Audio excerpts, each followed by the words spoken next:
चलिए दोस्तों, आज शुरू करते हैं 28 मार्च का करंट अफेयर। जो एक्चुअल में न्यूज़ है 27 मार्च की, एक दिन पहले की। बहुत सारी वीडियोस दिखी हैं, बहुत सारे करंट अफेयर्स पढ़े हैं, तब जाके ये 18 टॉपिक्स मिले हैं। तो ये मोस्ट इम्पोर्टेंट है और उसमें लिखा हुआ है जो सबसे ज़्यादा इम्पोर्टेंट है उसको मैंने लिख रखा है मोस्ट इम्पोर्टेंट। तो इतनी ज़्यादा डिटेल्स में और कोई वीडियोस आपको नहीं मिलेगी, एक बार ज़रूर देखिएगा। अच्छा लगे तभी लाइक, सब्सक्राइब और शेयर कीजिएगा। इसकी पीडीएफ आपको हमारे टेलीग्राम ग्रुप में मिल जाएगी। तो देखते हैं हम आज कौन कौन सी न्यूज़ पढ़ने जा रहे हैं।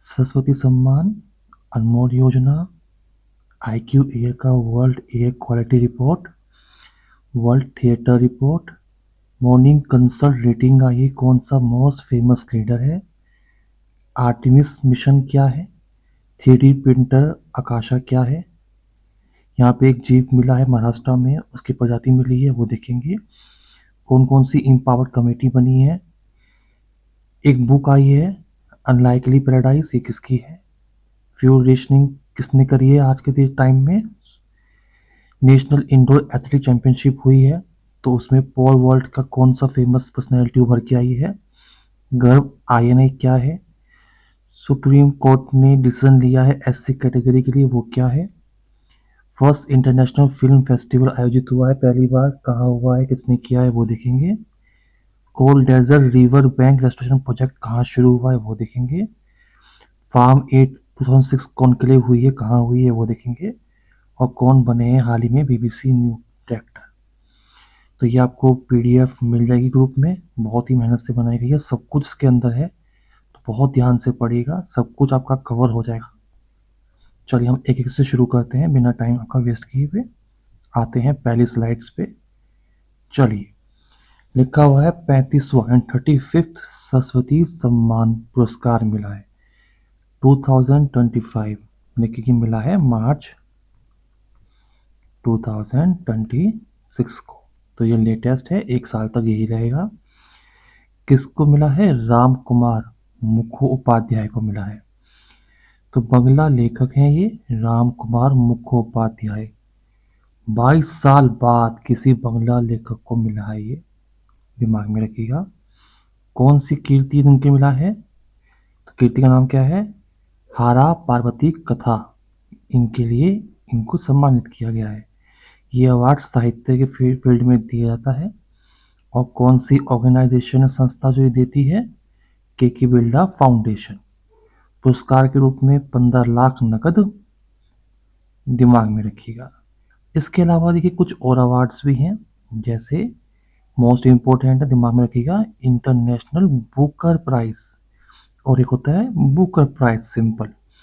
तो ये भी हाल ही में मार्च के पेपर में 2026-22 मार्च को जो एपीओ पेपर हुआ था, ये उसमें भी पूछा गया था कि इंटरनेशनल बुकर प्राइज के विजेता कौन रहे, तो वो थे बानो मुश्ताक, ये कन्नड़ महिला हैं। और साथ में जो ट्रांसलेटर है वो कौन थी, दीपा भाष्ठी, दिमाग में रखिएगा। और इनका जो काव्य संग्रह है उसका नाम क्या है, हार्ट लैम्प, दिमाग में रखिए, बहुत ही इंपॉर्टेंट है। एक होता है बुकर प्राइज, ये मिला है डेविड को उनके उपन्यास फ्लैश में। तो कंफ्यूज बिल्कुल मत होना बुकर और इंटरनेशनल बुकर में। जैसे यहाँ क्वेश्चन नीचे आया हुआ है, इंटरनेशनल बुकर प्राइज 2025 में किस कन्नड़ महिला को, नाम भी दे रखा है बानो मुश्ताक, कौन सी कृति के लिए मिला है, तो हॉट हार्ट लैम्प के लिए मिला है, दिमाग में आप रखिएगा। चलिए, यहाँ पे मैंने कुछ और अवार्ड्स को रिवीजन कराने के लिए लिख दिया है। स्टॉकहोम जल पुरस्कार किसको मिला है, कावे मदानी को मिला है। 16th ज्ञानपीठ पुरस्कार मोस्ट इंपोर्टेंट में से एक है ये, दिमाग में रखिएगा, आर वेरा मुथु को मिला है। संगीत कला निधि पुरस्कार किसको मिला है, जयंती को मिला है। मार्क लिंटन हिस्ट्री प्राइज किसको मिला है, ये विलियम को मिला है। नृत्य कला निधि पुरस्कार नरेंद्र जी को मिला है, ये मोदी जी नहीं है, दिमाग में रखिएगा, ये नरेंद्र जी है, भरतनाट्यम डांसर हैं ये। एस्मेंट बी मार्टिन पुरस्कार किसको मिला है, कीर्ति को मिला है। जीतने वाली पहली भारतीय हैं, ये थोड़ा सा दिमाग में आप रखिएगा, ये मोस्ट इम्पोर्टेंट है। पद्म भूषण पुरस्कार 2026 में किसको मिला है? अलका याग्निक को मिला है। और ही पर्सनालिटीज हैं, लेकिन ये one of the most important है, याद रखिएगा। ये बैकग्राउंड सिंगर है। इंदिरा गांधी शांति पुरस्कार किसको मिला है? तो ग्रासा मार्शल को मिला है। ग्रैमी पुरस्कार, ये दोनों भी इम्पोर्टेंट हैं। ये तो मोस्ट इम्पोर्टेंट में से एक है। ग्रैमी पुरस्कार दलाई लामा को मिला है। इनकी एल्बम क्या थी? Meditations the reflections of his holiness the Dalai Lama. Global teacher prize, ये भी इम्पोर्टेंट है, मोस्ट इम्पोर्टेंट में से एक है ये। रूबल नागी को मिला है। अशोक चक्र शांति कालीन वीरता पुरस्कार, ये किसको मिला है? शुभांशु शुक्ला को। Bharatendu Harishchandra life time achievement award, ये मिला है नामित गोखले को। तो ऐसा एक क्वेश्चन आपकी स्क्रीन पे ये रहा कि 2026 में किसको पद्म भूषण अवार्ड मिला इनमें से बैकग्राउंड सिंगर के रूप में? तो वो मिला है अलका याग्निक को। अभी हम कंटिन्यू करते हैं। तो देखिए आपकी स्क्रीन पे ऐसा क्वेश्चन आ सकता है पेपर में भी। 35th सरस्वती सम्मान किस बंगाली लेखक को सम्मानित किया गया था? तो वो थे राम कुमार मुखोपाध्याय। और इनकी जो कीर्ति थी वो क्या थी? हारा पार्वती कथा। दिमाग में रखना, बहुत ही इंपॉर्टेंट है। तो ये दोनों पॉइंट आपको क्लियर हो गए होंगे। ये किस थीम पे, किस विषय पे डिपेंड करती है? ग्रामीण समाज का जीवन, संघर्ष, मानवीय भावनाएं और रिश्ते। देने वाली फाउंडेशन का नाम पहले समझ गए थे, के बिरला फाउंडेशन। लिखा है संविधान की 8वीं सूची में शामिल किसी भी विषय, किसी भी भाषा के साहित्य को ये दिया जाता है। ये स्टैटिक जीके है, मोस्ट इम्पोर्टेंट है, क्योंकि आजकल पेपर में कब पहली बार दिया गया था ये भी पूछ लेते हैं, तो बहुत टाइम लगता है नोट्स बनाने में। प्लीज़ अच्छा लगे तो लाइक सब्सक्राइब शेयर जो कीजिएगा। 1991 में स्थापित सरस्वती सम्मान के प्रथम विजेता कौन थे? तो देखिए यहाँ पे आंसर होता है हरिवंश राय बच्चन। आप जानते हैं ये कौन होंगे ये। तो पहला पॉइंट तो आपके दिमाग में होना चाहिए कि पहली बार कब शुरू किया गया? 1991 में सरस्वती सम्मान। और किसको दिया गया? हरिवंश राय बच्चन को।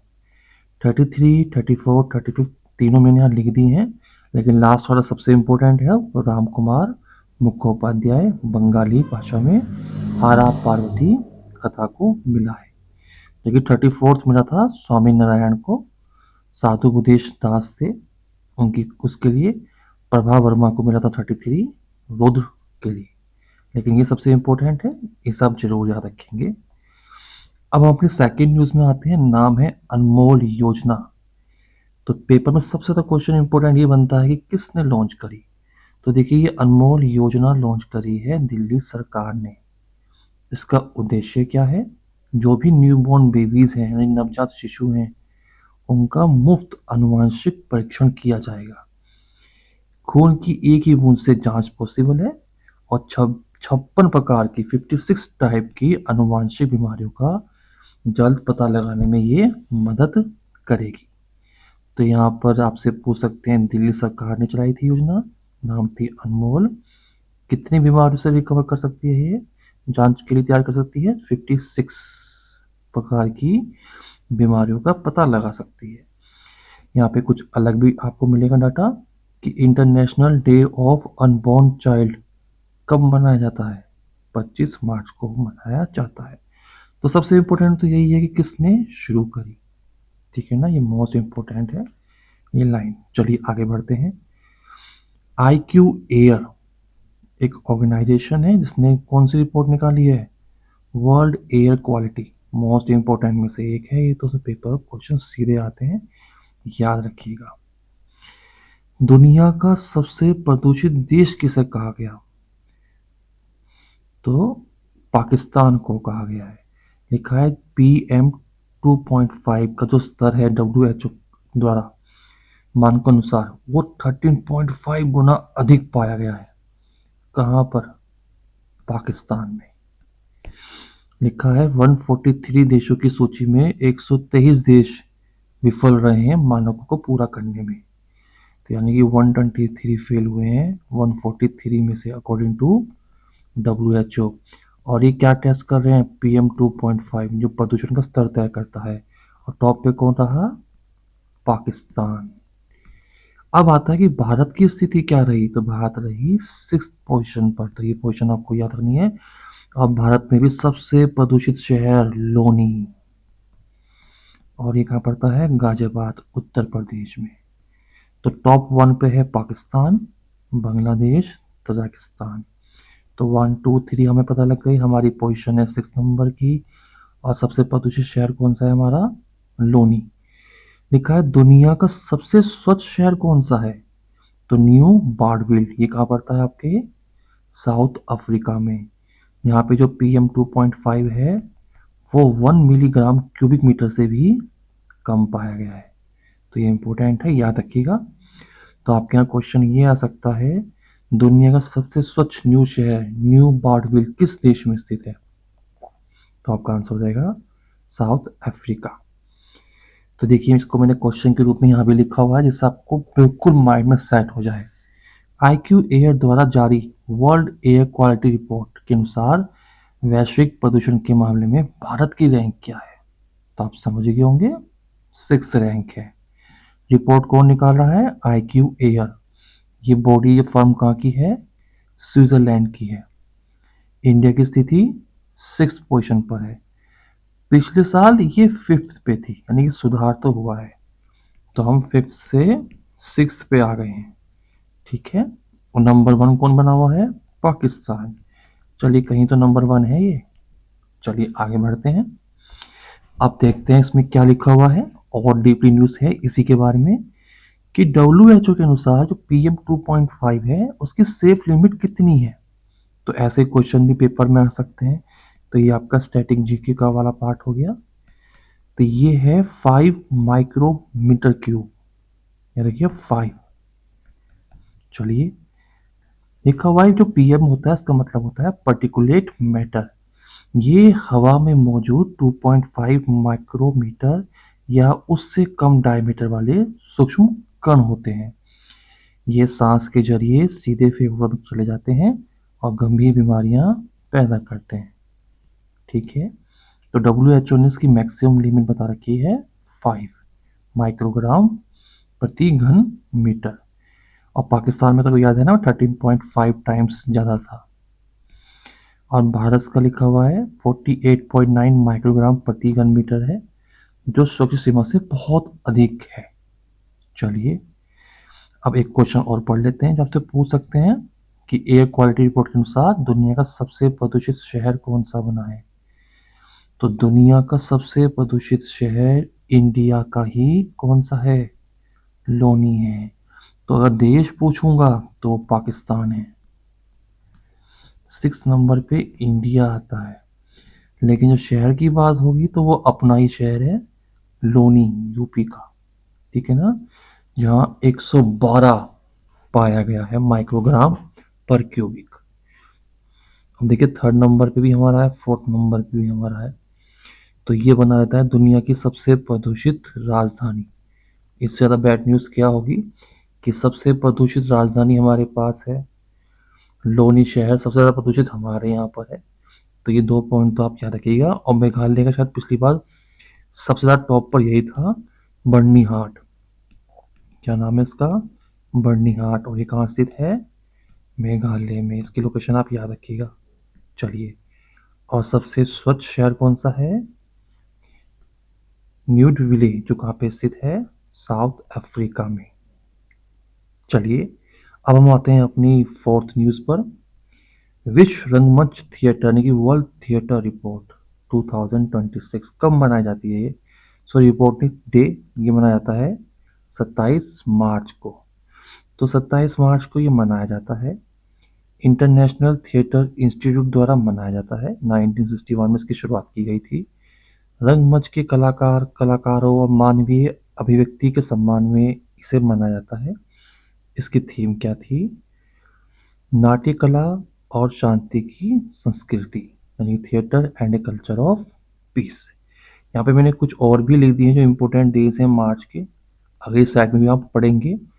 जैसे टीबी दिवस यानी ट्यूबरकुलोसिस, ये कब बनता है? 24 मार्च को। International day of unborn child आपने अभी पढ़ा था 25 मार्च को। और 28 मार्च को क्या बन रहा है? वर्ल्ड पियानो डे बन रहा है।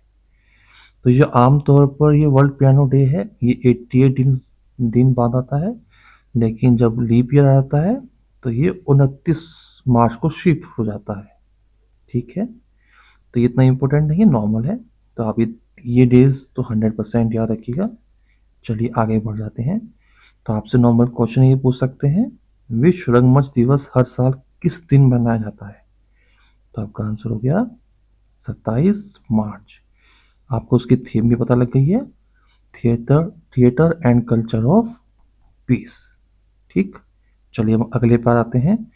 वर्ल्ड वाटर डे बहुत ही इंपॉर्टेंट है, से मैंने मेंशन कर रखा है 22 मार्च, मोस्ट इंपॉर्टेंट में से एक है ना। दो दो क्या दे दो? पानी दे दो। तो इसे बिल्कुल मत भूलिएगा, मोस्ट इंपॉर्टेंट है ये। 21 मार्च को क्या मनाते थे? विश्व वानिकी दिवस और वर्ल्ड डाउन सिंड्रोम्स और विश्व कविता दिवस। 22 को हमने कवर कर लिया है। जल दिवस बहुत ही महत्वपूर्ण है। 23 मार्च को विश्व मौसम विज्ञान दिवस, 24 मार्च को टीवी डे बनाते थे और 27 को रंगमंच दिवस, जो हमने अभी पढ़ा। चलिए अब अपने फिफ्थ रिपोर्ट में आते हैं जो मोस्ट इंपॉर्टेंट है। दुनिया के सबसे लोकप्रिय नेता according to morning consult rating कौन है? नरेंद्र मोदी जी हैं, हमारे प्रधानमंत्री। तो ये रिपोर्ट निकाली किसने है? मॉर्निंग कंसल्ट ने, एक फर्म है अमेरिका डाटा एनालिटिक्स फर्म। शीर्ष नेता बताए गए हैं भारत के प्रधानमंत्री नरेंद्र मोदी, और ये थर्ड टाइम्स है जो इन्होंने लगातार अपने आप को टॉप पे रखा हुआ है। और सबसे हंसने वाली बात यह है, इनकी परसेंटेज तो 68 आई है, लेकिन जो अमेरिकी राष्ट्रपति हैं डोनाल्ड ट्रंप, वो सिर्फ रह गए हैं 39 रेटिंग के साथ, और वो टॉप 10 में भी शुमार नहीं हो पाए। तो दुनिया के सबसे लोकप्रिय नेता इस समय है नरेंद्र मोदी 68% के साथ। गाय परमेलिन स्विट्जरलैंड के हैं 62% के साथ। और तीसरा है लीजे म्यूंग दक्षिण कोरिया के। ठीक, ये तो इम्पोर्टेंट है। साथ में देखिए कुछ एक्स्ट्रा इंफॉर्मेशन भी यहाँ पर है जो मोस्ट इम्पोर्टेंट है। प्रधानमंत्री मोदी भारत में चुनी हुई सरकार के सबसे लंबे समय तक, रखिए सबसे लंबे समय तक सेवा करने वाले प्रमुख बन गए हैं। यानी as a chief minister plus PM, इनका जो कार्यकाल है वो 8930 क्रॉस कर चुका है। ठीक है ना। जो रिकॉर्ड था पहले किसके पास? एक सीएम है हमारे सिक्किम के, पवन कुमार चामलिंग, उनको इन्होंने क्रॉस किया है। तो सबसे ज्यादा सरकार में काम करने वाले, सेवा देने वाले सर्विंग हेड बन चुके हैं ये। तो इस पॉइंट को आप याद रखिएगा। तो क्वेश्चन आपके पेपर में पूछ सकते हैं कि नरेंद्र मोदी ने हाल ही में चुनी सरकार के प्रमुख के रूप में सबसे लंबा कार्यकाल पूरा करा और किसका रिकॉर्ड तोड़ा? तो ये तोड़ा है पवन कुमार चामलिंग का, और ये कहाँ के हैं? सिक्किम के। चलिए अब अगले पॉइंट पे आते हैं। ये परसेंटेज थोड़ा बहुत दिमाग में रखिएगा, 68 62। चलिए अगले पे आते हैं। आर्टेमिस सेकंड मिशन, तो ये आपको बताइए स्पेस संबंधी है। देखते हैं इसमें क्या न्यूज आई है। लॉन्च होगा 2026 में, किसके द्वारा? नासा के द्वारा। मिशन की खासियत क्या है? 1972 के अपोलो 17 मिशन, जो 54 साल पहले के बाद जो लोअर ऑर्बिट होती है, यानी निम्न पृथ्वी कक्षा में से परे जाने वाला ये मानव युक्त पहला चंद्र मिशन है। तो यानी कि ये किसके लिए है? चांद के लिए है, यानी कि मून का मिशन है। और साथ में कौन जा रहा है? मानव जा रहे हैं। और ऐसा मिशन पहला है कि जो लोअर ऑर्बिट से बाहर ले जाएगा। तो याद रखिएगा आर्टेमिस 2 मून मिशन है, मानव युक्त है, और पहला है जो लोअर ऑर्बिट क्रॉस करेगा। और कितने दिनों के लिए ले जा रहा है? 10 डेज के लिए। आपको पता ही है इसका लॉन्च पैड कहाँ पर है? फ्लोरिडा के कैनेडी स्पेस सेंटर में। यहाँ देखते हैं रॉकेट का नाम क्या है। स्पेस लॉन्च सिस्टम रॉकेट है और ओरियन CM-3 वो यान है जिसके माध्यम से जाएगा। कौन सी वो 4 पर्सनालिटीज हैं जो जाने वाली हैं? तो देखिए जो मिशन के कमांडर हैं वो हैं रीड वाइसमैन। पहला है रीड। रीड करोगे तो विक्ट्री मिलेगी, तो विक्टर ग्लोवर। एक कोच की हेल्प चाहिए होगी तो क्रिस्टीना कोच। और ये इंपॉर्टेंट क्यों है? क्योंकि ये पहली महिला बन जाएंगी। चंद्रमा मिशन पर जाने वाली पहली महिला कौन बनने वाली है? Christina Koch. और चौथे नंबर पे कौन है? Jeremy Hansen. तो ये 4 पर्सनैलिटी आप रखेंगे, रीड, विक्टर, क्रिस्टीना कोच और हैंसेन। यहाँ अतिरिक्त जानकारी को क्या मिल रही है कि भी हाल ही में नासा का एक मिशन था मैवन, जो मार्स ऑर्बिट यानी कि मंगल संबंधित था। हाल ही में नासा का उससे संपर्क टूट गया है और वो अंतरिक्ष में खो गया है। तो आपसे पूछ सकते हैं कि मैवन मिशन किसका था? नासा का था। तो आई होप ये न्यूज़ समझ में आ रही हो, आपको ठीक लग रहा हो। मैं थोड़ा जल्दी बोल रहा हूँ जिससे कि ज़्यादा टाइम ना लगे कंप्लीट होने में, पर ये मोस्ट इंपॉर्टेंट न्यूज़ है, बहुत ध्यान से पढ़िएगा। हमारी नेक्स्ट न्यूज़ क्या है कि अभी हाल ही में बहुत ही मॉडर्न 3D प्रिंटर बना है और इसमें इसरो का क्या योगदान है हम वो देखते हैं। एक कंपनी है, देखिए स्टार्टअप का नाम देखा, कंपनी का नाम space time 4D printing solution. इन्होंने एक उपकरण सौंपा है जिसका नाम क्या है? आकाशा 300। तो ये उपकरण एक 3D प्रिंटर है। तो आपसे पूछ सकते हैं 3D प्रिंटर का नाम क्या है? आकाशा 300। किसने बनाया ये? Space time 4D printing solution ने बनाया है। और किसे सौंप दिया गया है? इसरो के लिक्विड पॉपुलेशन सिस्टम सेंटर को सौंप दिया गया है। तो देखिए कुछ इस तरीके का वो प्रिंटर है जो बनाया गया है और सौंपा, नाम क्या दिया गया इसका? आकाशा।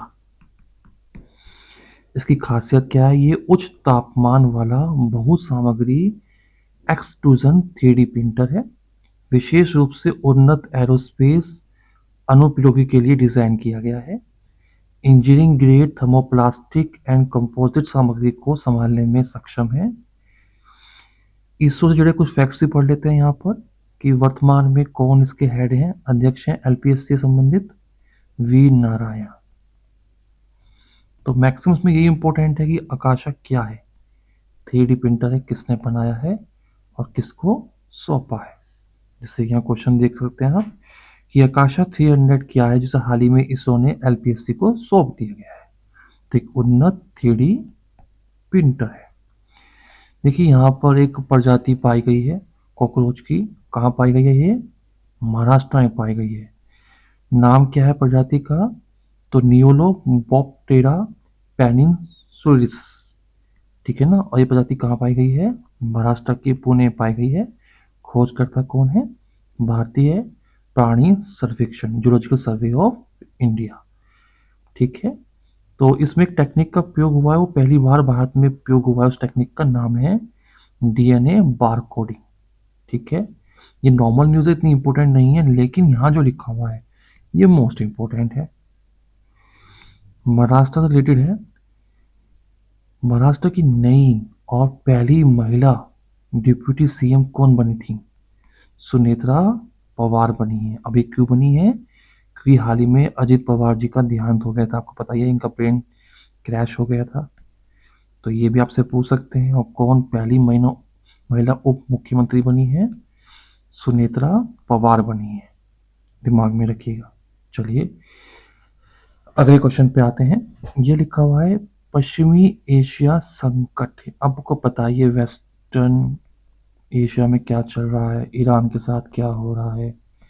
तो पूरे देश में, पूरे वर्ल्ड में एनर्जी क्राइसिस हो रही है। तो उसे संभालने के लिए अर्थव्यवस्था, जो ऊर्जा आपूर्ति और जो व्यापार में संकट पड़ रहे हैं, प्रतिकूल प्रभाव पड़ रहे हैं, उससे निपटने के लिए यहाँ पर समितियां बनाई गई हैं। तो कुल मिला के 7 अधिकार प्राप्त समितियां बनी हैं इंडिया में, जो हमारे तेल, गैस, आवश्यक वस्तुएं और लॉजिस्टिक जैसी चुनौतियों पर नजर रखेंगी। तो हम यहाँ पढ़ेंगे वो कौन कौन सी समितियाँ, कौन उनके अध्यक्ष बनाए गए हैं। तो पहली समिति है, उसका नाम है रक्षा विदेश मामले और सार्वजनिक व्यवस्था को देखने वाले। तो उनके अध्यक्ष बने हैं विक्रम मिश्री, जो हमारे विदेश सचिव हैं। दूसरा जो पैनल गठित हुआ है वो अर्थव्यवस्था, वित्त और आपूर्ति श्रृंखला को देखेगा, और उसके हेड बने हैं अनुराधा ठाकुर। ये आर्थिक मामलों के विभाग के सचिव हैं। तीसरा पैनल बना है ऊर्जा सुरक्षा, पेट्रोलियम और एलएनजी और बिजली संबंधित। इसके हेड बने हैं नीरज मित्तल, जो पेट्रोलियम सचिव हैं। तो आपसे पूछ सकते हैं कि ऊर्जा सुरक्षा में कौन बना था हेड, तो बने थे नीरज मित्तल। आगे हम कंटिन्यू करेंगे। जो फोर्थ एंड फिफ्थ पैनल है, जिसमें आपका कृषि, उर्वरक और आवश्यक वस्तुएं आ जाती हैं, उनके बने हैं रजत कुमार मिश्रा, जो उर्वरक सचिव हैं। परिवहन के लिए पैनल 6 था, परिवहन, रसद और व्यापार के लिए वहाँ बने हैं विजय कुमार, जो हमारे बंदरगाह, जहाजरानी और जलमार्ग के सचिव हैं।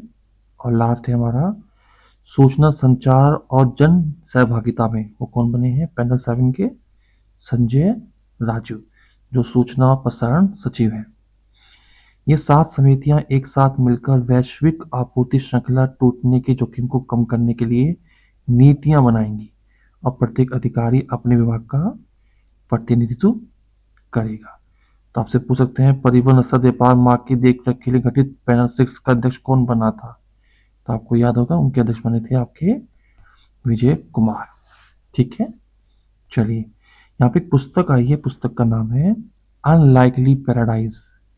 तो ये किसने लिखी है, संजय राउत ने लिखी हुई है। तो आपको सिर्फ इनका नाम याद करना है, संजय राउत ने क्या लिखी है, अनलाइकली पैराडाइज। ये शिवसेना नेता हैं और सांसद भी हैं। ये मराठी भाषा में इन्होंने लिखी है, ठीक है ना। मूल रूप से मराठी भाषा में नारकातला स्वग के नाम से लिखी गई थी। ठीक है, ये उनकी किताब उनके जेल प्रवास के अनुभवों को दर्शाती है। साथ में एक बुक का मैंने नाम और लिखा जो इससे ज़्यादा इंपॉर्टेंट है, मोस्ट इंपॉर्टेंट बुक है वो 4 स्टार्स ऑफ डेस्टिनी।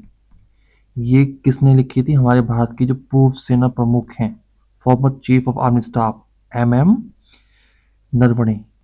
बहुत ही इंपॉर्टेंट बुक है, ये दिमाग में रखिएगा।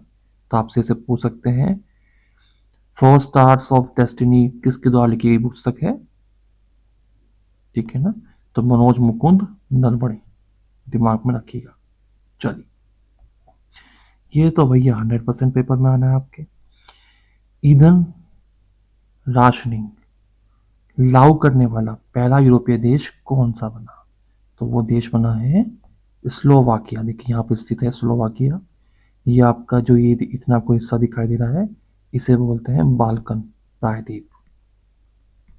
ठीक है ना, ये आपका इटली है, और ये सिसिली लिपारी आइलैंड है, आपको जानते ही हैं। वोल्केनोस एक्टिविटीज यहाँ बहुत होती है। तो ये जो देश है, इसने हाल ही में क्या घोषणा करी है, फ्यूल रेशनिंग की घोषणा करी है।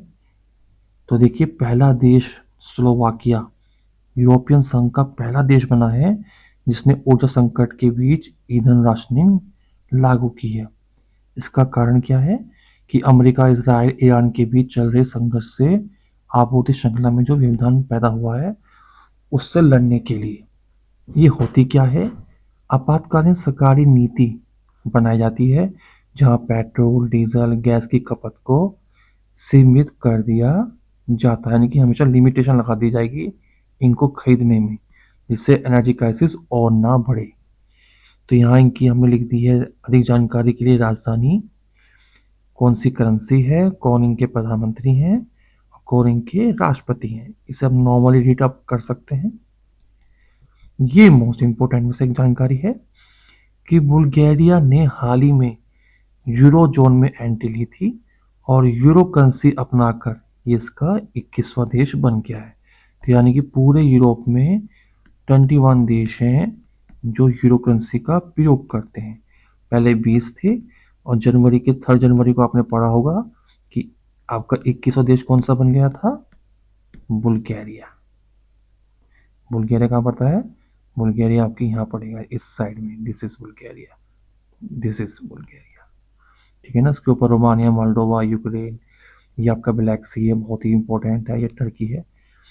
ब्लैक सी में कौन कौन सी नदियाँ गिरती हैं, मोस्ट इंपॉर्टेंट है, याद रखिएगा। डैन्यूब, निस्टर, ठीक है ना, डॉन, नाइपर, नीपर, ये सब किसकी हैं, ब्लैक सी की।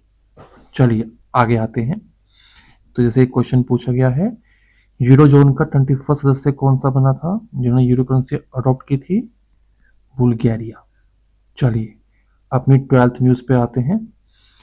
पॉल वाल्ट रिकॉर्ड लिखा है नेशनल इंडोर एथलेटिक्स चैंपियनशिप, उसमें पॉल वाल्ट रिकॉर्ड बनाया गया। देखिए एक महिला आती हैं, डंडा लेके से कूद जाती हैं, इसे बोलते हैं पॉल वाल्ट रिकॉर्ड।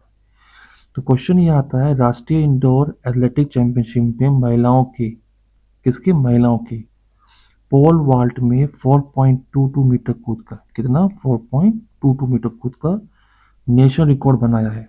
तो बना है बारनिका एलन गोवन ने। बहुत ही इंपॉर्टेंट नाम है, दिमाग में रखिएगा। ये कहाँ से बिलोंग करती हैं, तमिलनाडु राज्य से। क्या किया इन्होंने, पोल वॉल्ट में रिकॉर्ड बनाया है, कितनी ऊंचाई का, 4.22। और ये कहाँ हो रहा था आयोजन, उड़ीसा के भुवनेश्वर के कलिंगा स्टेडियम में हो रहा था।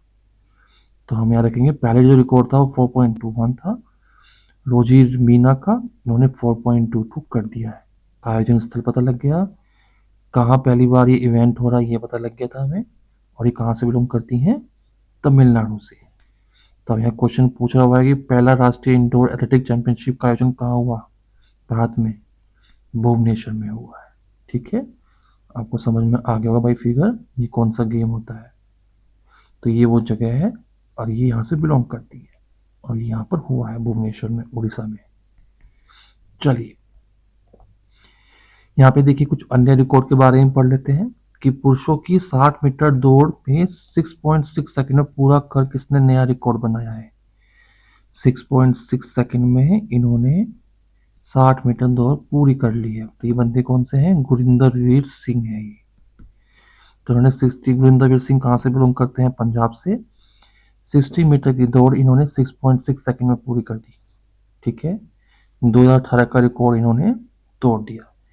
यहाँ पर जी रिंगन है, ये भी तमिलनाडु से बिलोंग करते हैं। पुरुषों का पोल वॉल्ट इन्होंने 5.30 मीटर क्रॉस किया है, गोल्ड जीता है और रिकॉर्ड बनाया है। मोहम्मद अफजाल पी, ये एयरफोर्स से बिलोंग करते हैं। 800 मीटर रेस में कितने देर में पूरा कर लिया इन्होंने, 1.47 सेकेंड। ये सभी रिकॉर्ड कहाँ बने हैं, भुवनेश्वर उड़ीसा में बने हैं। चलिए अपनी अगली न्यूज में आते हैं। लिखा है भारत का सबसे बड़ा प्रेगनेंसी कोहॉर्ट अध्ययन, नाम क्या है, गर्भ INI। तो अध्ययन का नाम दिया गया है गर्भ INI। इसका उद्देश्य क्या है, बहुत ही इंपॉर्टेंट उद्देश्य है, दिमाग में रखिएगा।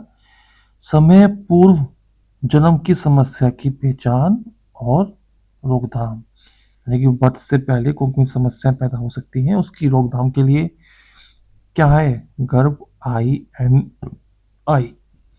जानकारी किसने दी है इसे, कौन दे रहा जानकारी, हमारे जितेंद्र सिंह हैं, हमारे केंद्रीय प्रौद्योगिकी राज्य मंत्री हैं, उन्होंने जानकारी दी है। लिखा है स्वदेशी आर्टिफिशियल इंटेलिजेंसी पर आधारित तकनीक का विकास करेगा। 12,000 गर्भवती महिलाओं पर एक बड़ा सर्वे किया गया है इसके लिए। इसके अलावा कौन सी इंपॉर्टेंट न्यूज है जो मैंने यहाँ शामिल की है, बीमारी उन्मूलन से जुड़ा हालिया करंट अफेयर देखिएगा यहाँ पर। मालदीव, क्या नाम है, मालदीव दुनिया का पहला ऐसा देश बन गया है जिसने मां से शिशु में ट्रांसफर होने वाली 3 बीमारियों को पूरी तरह से समाप्त कर दिया है। जो मदर से ट्रांसफर होती है चिल्ड्रन में, 3 बीमारी कौन कौन सी, लिखा है ट्रिपल एलिमिनेशन, कौन कौन सी है, हेपेटाइटिस बी, सिफिलिस और HIV। इसको पूर्णतः खत्म करा है। ऐसा देश खत्म करने वाला कौन सा है, मालदीव। वैसे उम्मीद तो नहीं थी पर इन्होंने करा है, दिमाग में आप रखिएगा। तो आपका यहाँ क्वेश्चन भी देखिए लिखा हुआ है, माँ से शिशु में ट्रांसफर होने वाली 3 बीमारियां, हेपेटाइटिस बी, सिफिलिस, HIV। तो ये नॉर्मल का लगेगा, जो मदर से चिल्ड्रन में जाती है बीमारी कौन कौन सी हैं, ये है। और उसको खत्म करने वाला दुनिया का पहला देश कौन सा बन गया है, मालदीव बन गया है। चलिए अगले पे आते हैं। गर्भ इनिशिएटिव पे क्वेश्चन यही आया, देखिए भारत में समय से पहले जन्म की भविष्यवाणी करने के लिए कौन सी स्वदेशी एआई टूल का शुरू किया गया है? गर्भ इनी। ठीक है, चलिए तो लिखा हुआ है इस एआई टूल से गर्भवती महिलाओं की रिपोर्ट का एनालिसिस कर प्रीमेच्योर बेबी की भविष्यवाणी कर सकते हैं। सामान्य गर्भकाल कितने उसका होता है? 37 सप्ताह का होता है, जैसे हम कह सकते हैं 9 महीने। 1200 गर्भवती महिलाओं का डाटाबेस त्याग के करके ये बनाया गया है। साउथ एशिया का सबसे बड़ा है। जानकारी देने वाले कौन है? जितेंद्र सिंह है। अपने अगले क्वेश्चन पे आते हैं। अब देखिए यहाँ पे एक ऐतिहासिक फैसला आया है अनुसूचित जाति के ऊपर। किसका फैसला है ये? सुप्रीम कोर्ट का। अभी आया है हाल ही में मार्च 2026 में। क्या ये फैसला है कि अनुसूचित जाति का दर्जा अब केवल हिंदू, सिख, बौद्ध धर्म अनुयायियों तक ही सीमित रहेगा। यानी कि एससी जो मिलेगा कि आप ऐसे कैटेगरी से बिलोंग करते हैं, सिर्फ हिंदुओं को, सिखों को और बुद्धिज्म लोगों को मिलेगा। तो यानी यदि कोई व्यक्ति धर्म परिवर्तन कर ईसाई बन जाता है या इस्लाम या अन्य धर्म अपना लेता है तो उसका एससी दर्जा और आरक्षण समाप्त हो जाएगा। तो यानी कि अगर आपने धर्म चेंज करा तो आप नहीं रहेंगे एससी कैटेगरी में, तो सिर्फ हिंदू, सिख और बुद्धिज्म ही इसके अंतर्गत आएंगे। और आपने धर्म परिवर्तन करके आप क्रिश्चियन, इस्लाम या कोई और धर्म अपना लेते हैं तो वो खत्म हो जाएगा।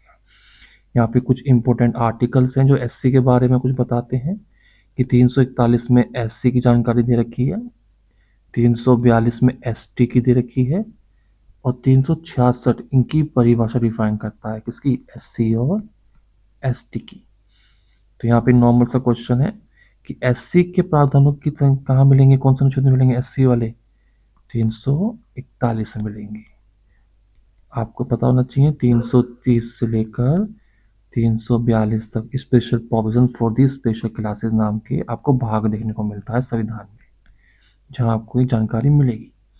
अब इस पर क्वेश्चन कैसा आ सकता है आपके पेपर में कि सुप्रीम कोर्ट के फैसले के अनुसार किन धर्मों को मानने वालों तक एससी का दर्जा सीमित रहेगा? तो वो हो गए हमारे हिंदू, सिख, बौद्ध। हिंदू, मुस्लिम, ईसाई मत लिख देना, ठीक है ना। यानी कि अगर आपने धर्म परिवर्तन किया है, किसी और धर्म में चले गए हैं तो आप एससी का दर्जा खो देंगे। यदि बिना धर्म बदले केवल शादी की जाती है तो दर्जा बना रहेगा। दर्जा छीनने पर एससी एसटी एक्ट रिजर्वेशन के सभी सुरक्षा लाभ खत्म हो जाएंगे। और ये किस बेंच ने कहा? पीके मिश्रा की जो बेंच थी उसके फैसले को यहाँ पर सही ठहरा दिया गया है। ठीक है, यहाँ पे मैंने आपसे एक क्वेश्चन और पूछ लिया है कि एससी का जिक्र कहाँ पे कर रखा है संविधान में? 341 में, दिमाग में रखिएगा। तो 341 की अधिसूचित यहाँ पे की जाती है ना, अधिसूचित। तो यहाँ लिखा है 341 की 1 में राष्ट्रपति को राज्यपाल की सलाह पर एससी सूची में शामिल करने का प्रावधान है। 2 में क्या है? संसद को कानून बनाकर जाति को जोड़ने या हटाने का भी प्रावधान है। यहाँ पे कुछ ऐतिहासिक संशोधन देख लेते हैं। 50 में जो मूल आदेश था वो केवल हिंदू को दर्जा प्राप्त था। 56 में ये सिखों तक हो गया और 90s में ये बुद्धिज्म भी आ गया। तो यानी कि ऐसा नहीं है कि साथ सब ऐड हुए थे, हिंदू आए थे पहले, फिर सिख आए थे, फिर बुद्धिज्म लोग आए थे। ये वीपी सरकार थी उस टाइम की, उन्होंने किया था। फिर जो एक्ट बना है एससी एसटी का वो कब का है? 89 का, जहाँ एससी एसटी के अधिकारों और हितों की रक्षा के लिए ये एक्ट बना गया है। तो हमने एससी पूरा कवर कर लिया। आई होप आपको वीडियोस अच्छी लग रही हो। फटाफट खत्म करने वाले हैं हमसे, ऐसा कुछ रह नहीं गया। पहले इंटरनेशनल फिल्म फेस्टिवल का उद्घाटन कहाँ किया गया है? दिल्ली में। तो पहला इंटरनेशनल फिल्म फेस्टिवल का उद्घाटन दिल्ली में किया गया है, भारत मंडपम में। ठीक है ना। आयोजन करने वाले कौन थे? दिल्ली पर्यटन विभाग थे। जिस फिल्म से ओपनिंग की गई उसका नाम था सिरात। और क्लोजिंग फिल्म कौन सी थी?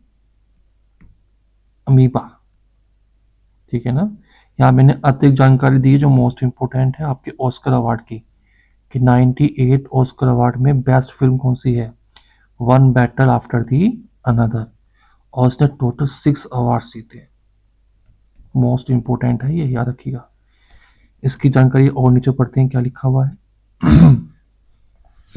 मार्च 2026 में पहली बार इंटरनेशनल फिल्म फेस्टिवल का आयोजन कहाँ हुआ? तो ये हुआ है न्यू दिल्ली में। इसे आप याद रखेंगे। आयोजन स्थल कहाँ है? ये नई दिल्ली में है। 25 से 31 मार्च के बीच ये किया जाएगा। दिल्ली की सीएम रेखा गुप्ता ने इसका उद्घाटन किया है। उद्देश्य क्या है? दिल्ली को ग्लोबल फिल्म हब बनाना और फिल्म टूरिज्म को बढ़ावा देना। फोकस कंट्री कौन सी की है इन्होंने? स्पेन। और लाइफ टाइम अचीवमेंट अवार्ड किसको मिला है यहाँ पर? धर्मेंद्र जी को, जिनका हाल ही में देहांत हो गया था, शर्मिला टैगोर को और नंदपुरी बालकृष्णन को। चलिए अब हम अपनी अगली न्यूज में आते हैं, 60 न्यूज पर। भारत की पहली शीत रेगिस्तान नदी तट बहाली परियोजना कहाँ शुरू हुई है? मोस्ट इंपोर्टेंट में से एक है, दिमाग में रखिएगा। तो भारत का पहला cold desert river bank restoration project कहाँ लॉन्च किया गया है? तो ये किया गया है लेह लद्दाख में। तो आपको यहाँ कश्मीर का मैप दिखाई दे रहा होगा। ये आपकी कौन सी रिवर जा रही है, आप समझ गए ना? ये आपकी इंदस नदी यानी कि सिंधु नदी। फिर उसकी आपको नदी जानते हैं, चेनाब है, झेलम है, रावी है, व्यास है। ठीक है। तो स्थान है लेह यानी कि ये वाला इलाका। सिंधु नदी के किनारे ये बना है प्रोजेक्ट। इसका किसने किया है? वहाँ के लेफ्टिनेंट गवर्नर कौन है?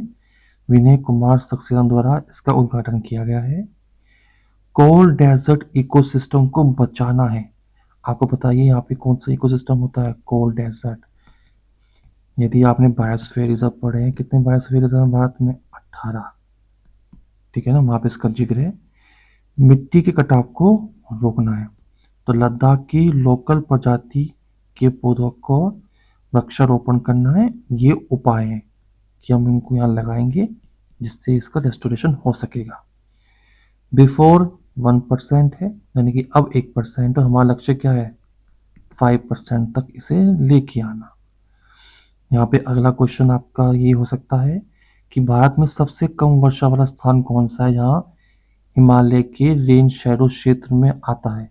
तो वो आता है क्षेत्र लेह। तो रेन शैडो क्षेत्र लेह हिमालय की वृष्टि छाया में है जहाँ बारिश ना के बराबर होती है। सिंधु नदी का उद्गम तिब्बत से होता है। देखिए यहाँ पे आपको मैप में दिखाई दे रहा होगा। यहाँ पे तिब्बत से होता है मानसरोवर झील के पास से, और जो ऐसे होकर बहती है। तो ये इलाका है लेह का। ठीक है ना, जहाँ कोल्ड डेजर्ट है। तो ये लद्दाख से होते हुए पाकिस्तान होते हुए अरब सागर में गिरती है। और कितनी लंबी है? 29। किसी बुक में ये भी लेंथ दे सकते हैं इसकी, पर रियल लेंथ इसकी ये है। ठीक है। अगला देखते हैं फार्मामेड क्या कहता है यहाँ पर। फार्मा सेक्टर के सम्मेलन फार्मामेड का 9th संस्करण का आयोजन किया गया है। ये नई दिल्ली में किया गया है। ठीक है।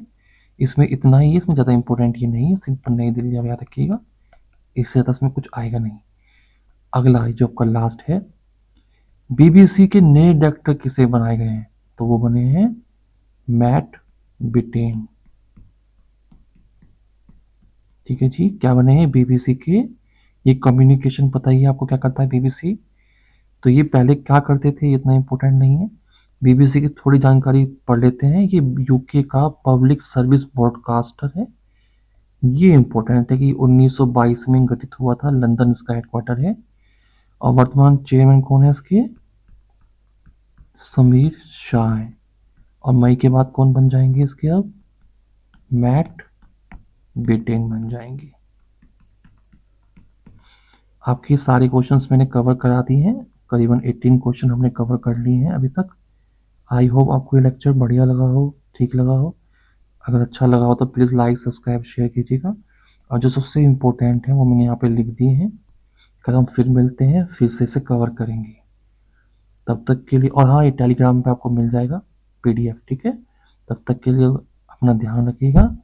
जय हिंद, जय भारत।